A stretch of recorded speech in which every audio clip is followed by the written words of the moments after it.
কথিত আছে রামচন্দ্র 108টি নীল পদ্ম দিয়ে দেবীকে পুজো করেন।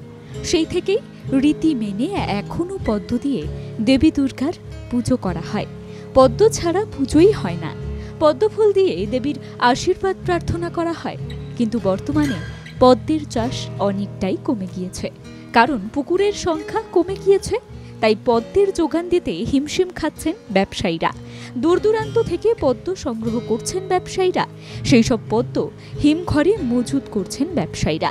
দক্ষিণবঙ্গ ছাড়াও উত্তরবঙ্গের নানা জেলা থেকে ব্যবসায়ীরা পদ্ম সংগ্রহ করছেন।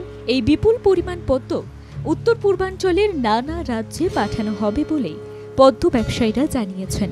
আমরা ইংরেজ বাজার, ওলমালদা পৌরসভা এলাকা, মালদা জেলা সহ আমাদের পশ্চিমবঙ্গের বিভিন্ন জেলাতে মালদা থেকে আমরা কোল্ড স্টোরে যে মজুত করা হয়েছে সে পদ্ম ফুলগুলো আমরা সাপ্লাই চেন চালু রাখবো।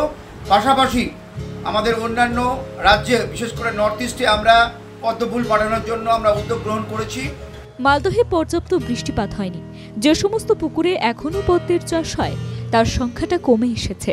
বৃষ্টির জলের অভাবে পদ্ম চাষ মার খায়। এবার ফুলও তেমন ফোটেনি।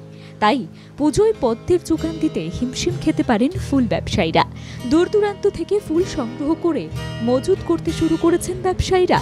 শুধু দুর্গাপুজো নয়, লক্ষ্মী পুজো, কালী পুজোতে পদ্মের প্রয়োজন হয়।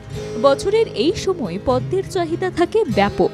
মালদার বাজারে দীর্ঘদিন ধরেই বাইরে থেকে পদ্ম ফুল আমদানি করা হয়। তবে এই বছর পদ্ম ফুলের দাম বৃদ্ধি পাবে। এই অবস্থায় চড়া দরেই পদ্ম কিনতে চান উদ্যোক্তারা।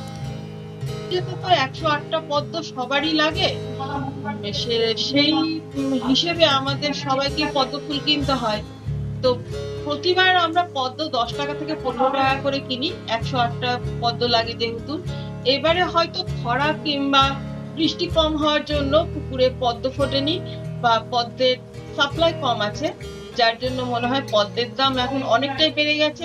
এখন পুজোর মরশুমে পদ্ম হিমঘরে মজুত করেই দেবী আরাধনা করতে চান উৎসব প্রেমীরা। অভিষেক দাসের রিপোর্ট, বাংলা জাগো।